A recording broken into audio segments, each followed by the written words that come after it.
Lo más sorprendente es que un país que tiene tanto petróleo, tiene una empresa que se llama Pemex, no participe en la licitación de sus propios yacimientos. Esto es aberrante. Eso no se puede entender bajo ningún concepto. Primero. Segundo, bueno, eso marca que si en esta primera ronda, que fue un soberano fracaso, como todo lo que ha hecho el gobierno de Peña, es decir, no es el primer fracaso, es decir, es más de lo mismo. Sí.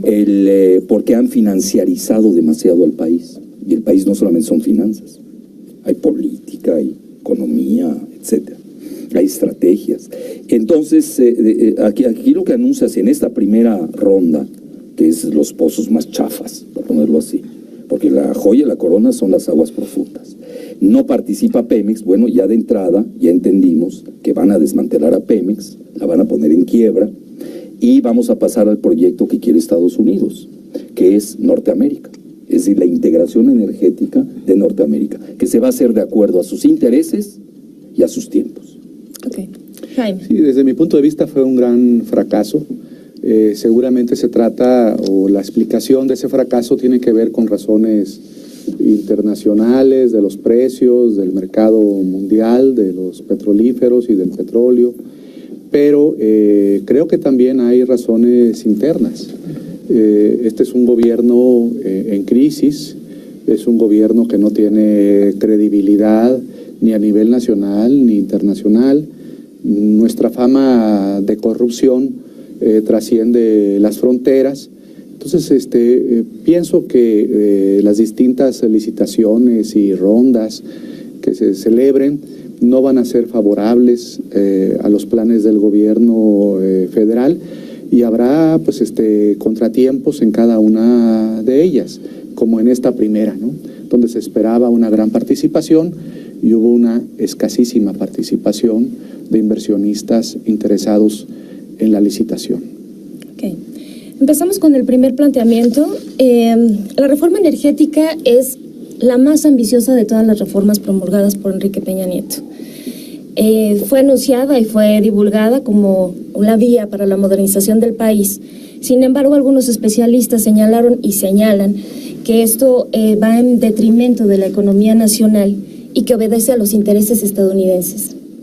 En este sentido, ¿qué escenarios posibles podríamos vislumbrar a través de lo ocurrido, a partir de lo ocurrido con la Ronda 1? Jaime. Mira, yo quisiera señalar que sí, que efectivamente es una reforma que así la ha vendido el gobierno a la sociedad, como una reforma que va a permitir una transformación económica, industrial del país, que nos va a colocar a las puertas del primer mundo. Pero la verdad es que es una reforma muy cuestionable por distintas razones, por razones geopolíticas, esta subordinación que se señala a los Estados Unidos, pero también por razones nacionales. La crisis fiscal que producirá o que produciría la reforma energética tal como fue planeada por el gobierno y aprobada, yo creo que sería o será una crisis fiscal, si es que le sale al gobierno su plan, que repito, no creo que ocurra. Será una crisis fiscal espantosa, que al final los mexicanos tenemos que cubrir, ya sea con mayor endeudamiento, con recortes al gasto público o con el incremento de impuestos. O sea, es una reforma que vamos a costear los ciudadanos mexicanos. Yo creo que es un grave error estratégico por parte de esta administración cimentar todo el desarrollo económico a partir de solo un sector, que es este sector energético, y considerar esta reforma como una reforma sine qua non del desarrollo económico del país. Si no se atienden los problemas de productividad del país, cuya productividad está estancada por más de 2 décadas y que crece a tasas anuales de 0.12% anual, da igual si tú tienes un sector abierto. Si no generas el capital humano que el sector requiere, tampoco podrás generar empleos y beneficios del nivel de los que se están esperando o se promocionan por parte de esta administración para el gobierno. Entonces, y como decía el doctor Cárdenas, el tema fiscal fue esencial. Si tú partes de una reforma social y hacendaria como la del 2013, en donde en la parte específica de Pemex no le quitas la soga al cuello en la parte de pago de derechos e impuestos, y donde Pemex está pagando 99% de pago de derechos e impuestos a la utilidad operativa, pues es muy difícil que Pemex, y ahí es donde vemos el resultado de ello, pueda echarse para adelante, y por eso, claro, nos sorprende que en la ronda 1 Pemex diga, pues no tengo dinero para participar. Esta reforma, como la educativa, digamos, o cualquier otra que se hayan aprobado de las 11 reformas estructurales aprobadas, es una reforma que en términos crudos es una reforma financiera, de carácter financiero, y es lo que estaba comentando Alfredo. El tema de finanzas públicas en cuanto a la reforma son los mayores ingresos. ¿Qué es lo que hacía el subsecretario de Ingresos el día de la licitación ahí? Era precisamente abordar el tema de la licitación de los contratos desde el punto de vista de Hacienda y de los ingresos públicos. El tema de fondo es un tema estructural de las finanzas públicas. Lo que dice Luis es bien importante. Si no se ataca el tema internamente, difícilmente podemos aspirar a que las inversiones nos saquen del hoyo en el que estamos en términos financieros fiscales, y las finanzas públicas en México no van a estar saneadas en la medida en la que no se aborde de la forma correcta y no a través de una reforma educativa o una reforma energética que derive en mayores ingresos para el Estado. Entonces, finalmente, lo que estamos viendo aquí son los ingresos que se nos prometieron y que no están llegando, y al final de cuentas es una reforma financiera, de carácter financiero, y que no tiene un tema energético. Bueno, lo de las finanzas es importante, la financiarización a ultranza de este gabinete, pero que viene de atrás desde Fox, que sigue con Calderón, porque a Cepeda lo pone Calderón, no hay que olvidar, lo repitió, y además él realmente, yo no tengo nada personal contra él, yo creo que debe ser un buen financiero y economista, ¿no? Pero no sabe nada de petróleo. Es grave. Ayer, de los que estaban ahí, los que hablaron, que fue Cepeda y el otro Mesmacher, que es un niño imberbe, con todo el respeto, no tiene experiencia, no, pues lo comen vivo imagínate, estás peleándote contra las corredurías más grandes del planeta. Bueno, se han de pitorrear literalmente de esos niñitos que mandan a negociar, que traen ahí esquemas teóricos que no tienen nada que ver con la realidad. Mira, ayer, por ejemplo, yo estaba leyendo las declaraciones y escuchando de ambos, tanto de Mesmacher como de Cepeda. No saben ni a quién le vendieron. Los dos bloques, fíjate qué grave, estamos ante gente inepta e ignorante. La famosa empresa Serra, para empezar, está ligada a dos, a una británica y a otra estadounidense, pero viene lo mejor. El dinero no sale de ellos, son empresas de paja, viene de Riverstone, que Riverstone está coligada al grupo Carlyle, y ya te metiste a los grandes grupos de equity funds de Wall Street. Es decir, estás jugando aquí con los tiburones de alta mar. Entonces, déjame, sí, perdón. Permíteme que te interrumpa, vamos a un corte, bueno. Regresamos sobre ese punto. Sí, es el tema. En un momento regresamos. Sí, que se van a licitar el año entrante, y ahí sí, ahí es nunca mintieron, ese es el tesoro verdadero. Ahora, también no saben hacer las cosas, no las saben, no puedes operar contra los tiempos globales, que además se te imponen. Primero tienen la guerra de precios que se está dando entre Arabia Saudita y Estados Unidos por el famoso Shell Gas. Eso no se tomó en cuenta. Yo hubiera pospuesto la licitación, pero se nota la prisa que tiene el gobierno de tener ingresos, que no saben por dónde tenerlos. Esa es la realidad. Segundo punto, estamos bajo la espada de Damocles, de la elevación de las tasas de interés por la Reserva Federal. Eso es tremendo. Y luego, para abonar en contra, pues viene ya Irán, ya anunciaron que la incorporación de Irán al mercado internacional va a ser de alrededor de 1 millón de barriles, lo cual va a golpear durísimo a México. Es decir, realmente es un desastre a todos no es nada más una licitación.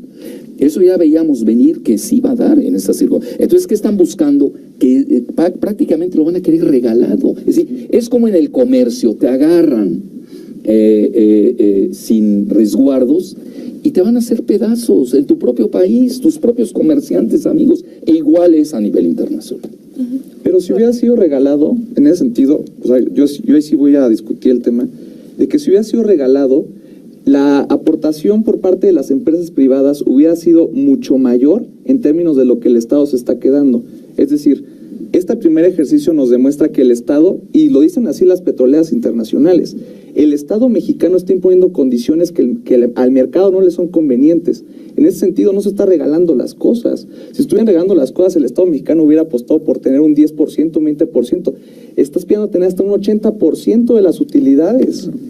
Pero son cifras alegres, ¿no? Bueno, ya las cifras 60, alegres del 60 gobierno. y 80%, pero más del 50%. ¿Quién va a auditar ¿quién va a auditar la extracción? Bueno, ¿Cómo van a pero estar eso ya las es cuentas otro tema. No, es el tema. De la transparencia. Mira, hay hay un clásico ejemplo de ExxonMobil en Kazajstán, que se lo dieron a 10 años. Nunca aportó un peso de utilidad. Claro. ¿Tú crees que van a haber utilidades? Claro, y luego también hay que entender esa postura del gobierno, esto que ha dicho Pedro Joaquín Codwell, hay que entenderla, pues ellos están cuidando también su frente interno, ¿no? Si se viera así como una descarada entrega de los recursos, pues los cuestionamientos internos y de movilización social serían muy grandes. Tienen que cuidar, o sea, lo que hicieron ayer fue acostumbrarnos a estos procesos de licitación, para que veamos los ciudadanos que no pasa nada, ¿no? Entonces, para que sea algo rutinario, ordinario en la vida del país y no haya mayores cuestionamientos, pero yo sí creo, como Alfredo, que al final de cuentas vamos a acabar entregando todo, ¿no?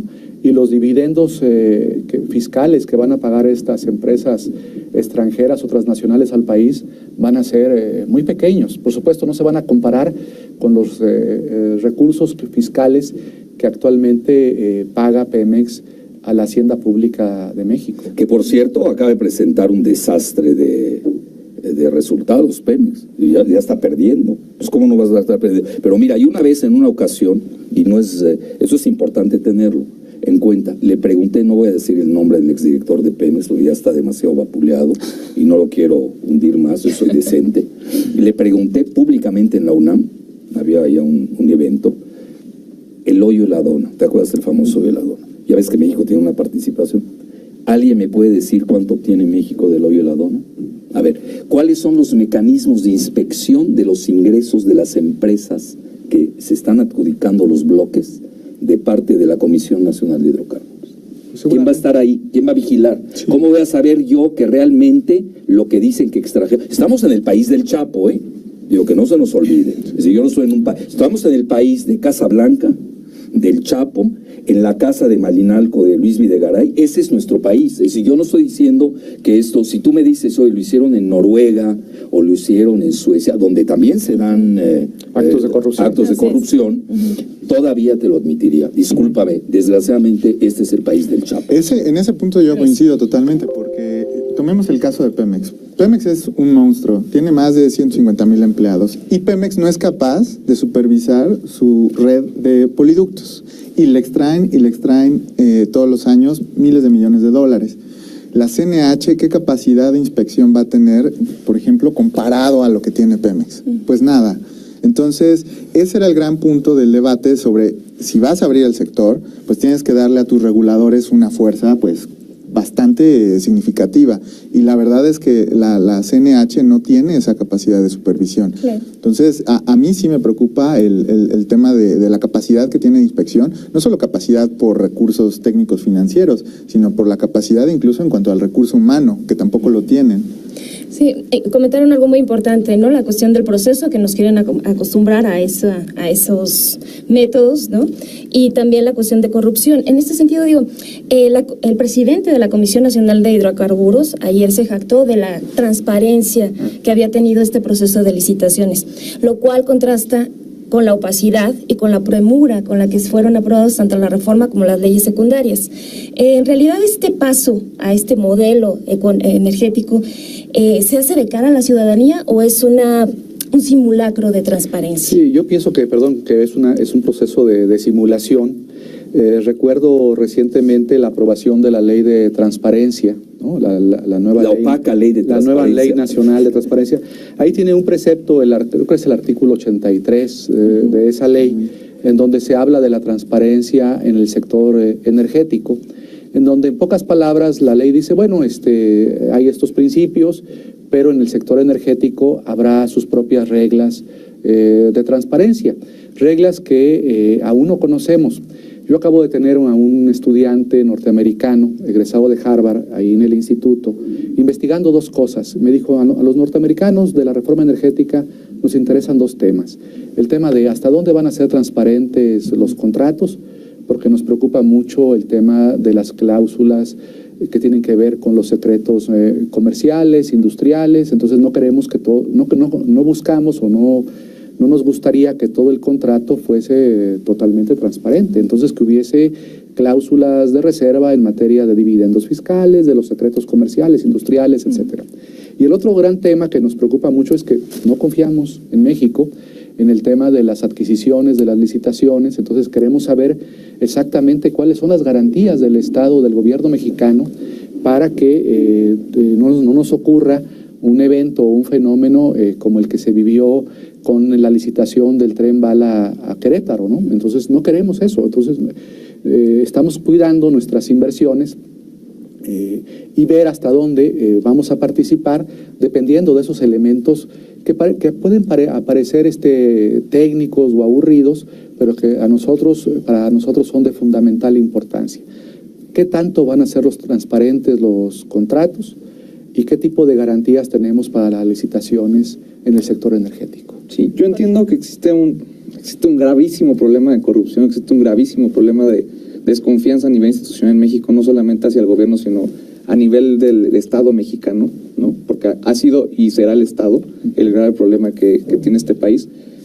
Pero abocándonos exclusivamente a lo que ocurrió el miércoles pasado, se puede decir que es un ejercicio novedoso, es un ejercicio que pues, no sé si vaya a tener los dividendos, las utilidades esperadas por el gobierno, y definitivamente si vamos en el mismo camino que seguimos durante años y años, vamos a tener los resultados que hemos tenido, que son resultados opacos, poco transparentes y sin acceso real de la ciudadanía a esos dividendos. Sí, perdón, Jorge, que te interrumpa. ¿Sabes? Cuando estaba viendo eso ayer, me imaginé como un sorteo de la Lotería Nacional. Sí. Fue lo que pensé. Faltaba nada más el niño que sacara el premio mayor. Era más simpático. Era el mismo formato. El niño gritó. El mismo formato de la Lotería Nacional. Bueno, mira, ayer se vieron dos cosas importantes. Ayer se vieron dos cosas a mi juicio. La primera es, ya midieron la debilidad petrolera de México. Entonces ya vas a ver la próxima licitación que viene el 30 de septiembre, que es de los descubrimientos. Fíjate, además les regalaron todos los planos sísmicos. Que eso pagaron, pero pagaron para entrar al cuarto de datos. 5 millones para entrar al cuarto de datos, ¿no? Es decir, todo el mundo ya entró a póker abierto. Era póker abierto realmente. Entonces, ya vieron la debilidad y en la segunda ronda, vas a ver, y ayer dio a entender Mesmacher claramente, el verdadero que coordina esto es Videgaray. Es decir, pobrecito Cepeda, pues lo controla Mesmacher, se ve, y eso que es un bebé. Bueno, el verdadero que estaba detrás del trono es el que estaba en París. El de la casa de Malinalco, ¿no? Bueno, imagínate, un super corrupto de la casa de Malinalco, que no sabemos cómo, y estamos hablando de $1 millón, no estamos hablando de cantidades tremendas. Ayer, por ejemplo, fue un desastre a nivel de dinero. Estás hablando $1,200 millones por cada bloque, 1,300 millones de dólares. Estaban haciendo cuentas alegres de $18,000 millones. Oye, no te estás equivocando en $1. Mira, yo siempre lo dije, cuando se dio la reforma energética, habían dicho aquí, es que entra el dinero y no se dan cuenta del entorno económico de sequía de liquidez, pero lo más relevante, hablaban de, ahorita ya están hablando de $50,000 millones para el 18. Para el 18, sí. Bueno, hoy es pasado mañana. Es decir, hablan con una laxitud y una incontinencia verbal que verdaderamente es muy preocupante. Entonces, ya le van a bajar obviamente el precio. A los bids, a las ofertas. Ya los midieron. Yo creo que se van a ir al 50, como lo hicieron los de la India. Y ayer que estaba yo leyendo al Financial Times, que hizo, nos gustó, ¿no? Porque son los más interesados, estaba haciendo un buen resumen. Fíjate que dijeron algo que porque había espantado a los inversionistas. Son las garantías de desastre en el Golfo de México. Lo cual sí es cierto, fíjate que eso sería un punto a favor. Fíjate, así Regresamos como- sobre ese punto, vamos a un corte